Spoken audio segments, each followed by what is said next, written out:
जय हिंद दोस्तों। आज हम देखेंगे जो आरबीआई है, रिजर्व बैंक ऑफ इंडिया है, उसकी स्थापना कब हुई, उसका जो राष्ट्रीयकरण है वो कब हुआ, और जो उसकी मुख्य कार्यालय है वो पहले कहाँ थी और अब कहाँ है। तो चलो शुरू करते हैं वीडियो। जो रिजर्व बैंक ऑफ इंडिया है उसकी स्थापना हुई थी 1 अप्रैल 1935 में। उसका जो राष्ट्रीयकरण हुआ था वो 1 जनवरी 1949 में हुआ था। उसका जो केंद्रीय कार्यालय यानी मुख्य कार्यालय है वो शुरुआत में था कलकत्ता में।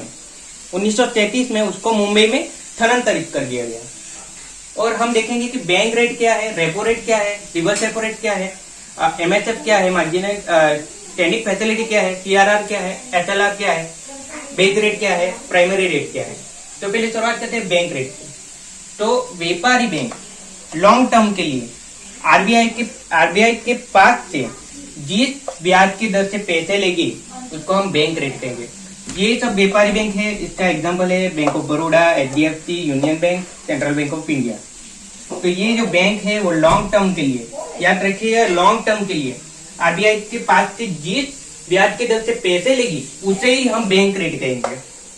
और ये जो व्यापारी बैंक है वो ग्राहक को 2 तरीके से पैसे देती है, उधार देती है। एक बेस रेट और दूसरा होता है प्राइमरी रेट। जो व्यापारी बैंक है वो जो ए नाम का कस्टमर है उसका और बी नाम का कस्टमर, ये कस्टमर रेगुलर कस्टमर है उसका, तो ये जो व्यापारी बैंक है उसको बेस रेट पे देगी।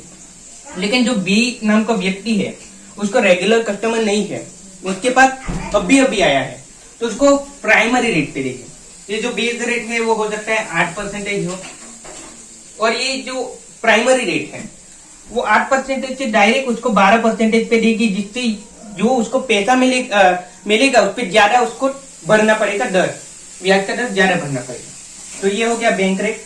इसमें महंगाई के समय में जो बैंक रेट है वो बढ़ाया जाता है। क्यों?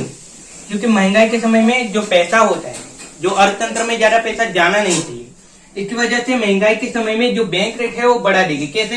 ये देखिए, ये लॉन्ग टर्म है, लॉन्ग टर्म, और ये अभी बैंक रेट था पहले 8%। अभी एकाएक महंगाई बढ़ गई तो इसको बढ़ा के अपन कर देंगे 12%। ये जो बढ़ाने का कार्य है वो सिर्फ आरबीआई करेगी, रिजर्व बैंक ऑफ इंडिया करेगी, जो 8% से डायरेक्ट 12% कर देगी। जिसका मतलब ये है कि ये जो पैसा लेने वाली है व्यापारी बैंक वो कम पैसा लेगी, और ये कम पैसा लेगी तो ग्राहक को भी कम पैसा देगी, और ये कम पैसे ग्राहक के पास जाएंगे, यानी अर्थतंत्र जो अपनी इकोनॉमी है उसमें कम पैसे जाएंगे। मतलब ये महंगाई है ऑटोमेटिकली नीचे आ जाएगी। और दूसरी तरफ देखते हैं मंदी का समय। तो मंदी के समय में क्या होना चाहिए? जो पैसा है वो अर्थतंत्र में जाना चाहिए, और ये पैसा अर्थतंत्र में जाने के लिए ये जो आरबीआई पहले 8% की थी उसको रेट को गिरा देगी, उसको 4% कर देगी। इसका मतलब ये है कि ये जो व्यापारी बैंक पहले आरबीआई के पास से ज्यादा पैसा लेता था, अब वो पहले कम पैसा लेता था, अभी वो ज्यादा पैसा लेगा, और वही पैसा उसको ज्यादा देगा, यानी अर्थतंत्र जो इकोनॉमी है उसमें वो पैसा ज्यादा जाएगा। इसके जो मंदी है वो कंट्रोल में आ जाएगी। ये अपना टॉपिक हो गया बैंक रेट। बैंक रेट का टॉपिक हमने जान लिया, बेस रेट है वो जान लिया, प्राइमरी रेट है वो जान लिया। अब जानते हैं रेपो रेट क्या है।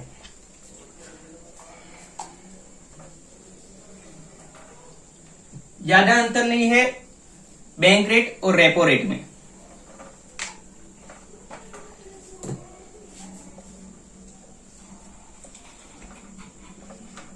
रेपो रेट और ये शॉर्ट टर्म। जो रेपो रेट है उसमें व्यापारी बैंक आरबीआई के पास से शॉर्ट टर्म के लिए, ये याद रखिएगा, शॉर्ट टर्म के लिए यानी 7 दिन 15 दिन के लिए, वो जो बैंक रेट था उसमें तो हम या लंबे समय के लिए या लॉन्ग टर्म के लिए पैसे लेते था। लेकिन व्यापारी बैंक जो आरबीआई के पास से शॉर्ट टर्म में लेंगे पैसे उधार, और ये व्यापारी बैंक जो आरबीआई है वो व्यापारी बैंक को पैसा दे देगी, और ये जो व्यापारी बैंक है वो ग्राहक को पैसा देगा। तो उसको हम कहेंगे रेपो रेट। यानी ये रेपो रेट क्या है? शॉर्ट टर्म के लिए सिर्फ देंगे उसको पैसा, तो ये हो गया रेपो रेट। और इसका उल्टा है रिवर्स रेपो रेट। बन सकता है कि आरबीआई को भी पैसों की जरूरत पड़े, वो बैंकों का बैंक है, इसका मतलब ये नहीं कि उसको पैसों की जरूरत नहीं पड़ती है। कभी भी पैसों की जरूरत पड़े इसको तो वो इसके पास से मांगेगी, लेकिन उस समय जब वो मांगेगी तो उसको रिवर्स रेपो रेट कहेंगे। देखिए, पहले व्यापारी बैंक ने आरबीआई के पास से मांगा तो रेपो रेट, अब इसका उल्टा हो गया, आरबीआई ने व्यापारी बैंक से मांगा तो इसका मतलब रिवर्स रेपो रेट, तो इसको कहेंगे हम रिवर्स रेपो रेट। जो आरबीआई व्यापारी बैंक के पास से पैसे लेगी उधार शॉर्ट टर्म के लिए, उसको कहेंगे हम रिवर्स रेपो रेट। अब देखते हैं रेपो रेट और रिवर्स रेपो रेट, उसके समय जो महंगाई होती है तब रेपो रेट बढ़ाया जाता है।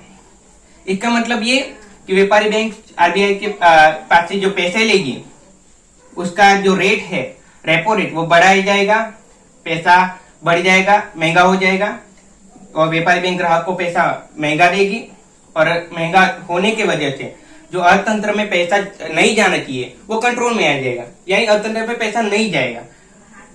रेपो रेट के समय में, महंगाई के समय में रेपो रेट बढ़ा देंगे, मंदी के समय में रेपो रेट को हम घटा देंगे। जो आरबीआई है वो मंदी के समय में रेपो रेट को घटा देती है, क्योंकि ये पैसा ज्यादा जाना चाहिए। तो रेपो रेट व्यापारी बैंक आरबीआई के पास से ज्यादा पैसा लेगी और व्यापारी बैंक ग्राहक को ज्यादा पैसा देगी, ज्यादा पैसा देगी तो अर्थतंत्र में ज्यादा पैसा जाएगा और जो मंदी है उसकी सिचुएशन कंट्रोल में आ जाएगी। तो हमने जान लिया रेपो रेट क्या है, रिवर्स रेपो रेट क्या है। अब जानते हैं सीआरआर क्या है।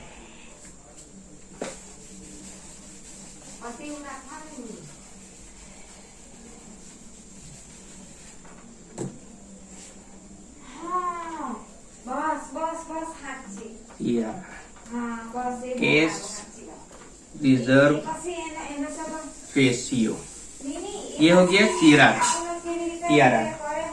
1934 में जो धारा बनी थी उसके तहत जो आरबीआई है और व्यापारी बैंक, तो व्यापारी बैंक को आरबीआई को कुछ परसेंटेज हिस्सा देना ही पड़ेगा।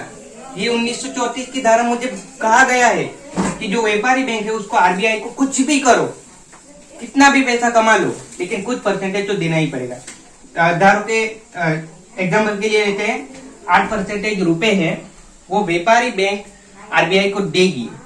जो सीआरआर है वो इतने में बढ़ जाता है। उसके बाद आएगा एसएलआर, जो सीआरआर के साथ कनेक्टेड है एसएलआर, स्टैट्यूटरी लिक्विडिटी रेशियो। इसमें क्या होगा, सीआरआर कट जाने के बाद, यानी 8% जो रुपए है वो लिए जाने के बाद जो बाकी बचेगा वो एसएलआर नक्की होता है, 28 कुछ परसेंटेज होगा, तो उसका 3 जगह पे रोकाण करेंगे। एक नकद, एक सोने में, सोना यानी गोल्ड, सोना नहीं, और उसके बाद एक जमानत में, जामीनगिरी। ये 3 जगह ये 28% जो नकद में जाएगा, सोना में जाएगा, जमानत, वो एसएलआर में कहा गया है कुछ परसेंटेज इधर इस जगह पे रखना ही पड़ेगा सिक्योरिटी के लिए। तो ये जो है सीआरआर हो गया, एसएलआर हो गया। और हम समझते हैं मार्जिनल स्टैंडिंग फैसिलिटी। अति अल्प समय के लिए, अति अल्प समय के लिए जो व्यापारी बैंक है, व्यापारी बैंक वो आरबीआई के पास से अति अल्प समय के लिए पैसे लेगी, उसे मार्जिनल स्टैंडिंग फैसिलिटी कहते हैं। लेकिन उस पैसे लेने के जो उधार पैसे लेगी उसके बदले में वो जमानत देगी, कुछ जामीनगिरी देगी, तो ही उसे पैसा मिलेंगे। ये मार्जिनल स्टैंडिंग फैसिलिटी का नियम है कि उसे तभी पैसा दिया जाएगा जब वो कुछ जमानत देगी, कुछ जामीनगिरी दे देगी। तो ये जो इतनी बातें हैं वो बैंक रेट हो गया, रेपो रेट हो गया, reverse repo rate, base rate, primary rate, CRR, SLR और एमएसएफ। कॉल मनी और कॉल मनी रेट क्या है वो हम अगले वीडियो में जान लेंगे। जय हिंद दोस्तों।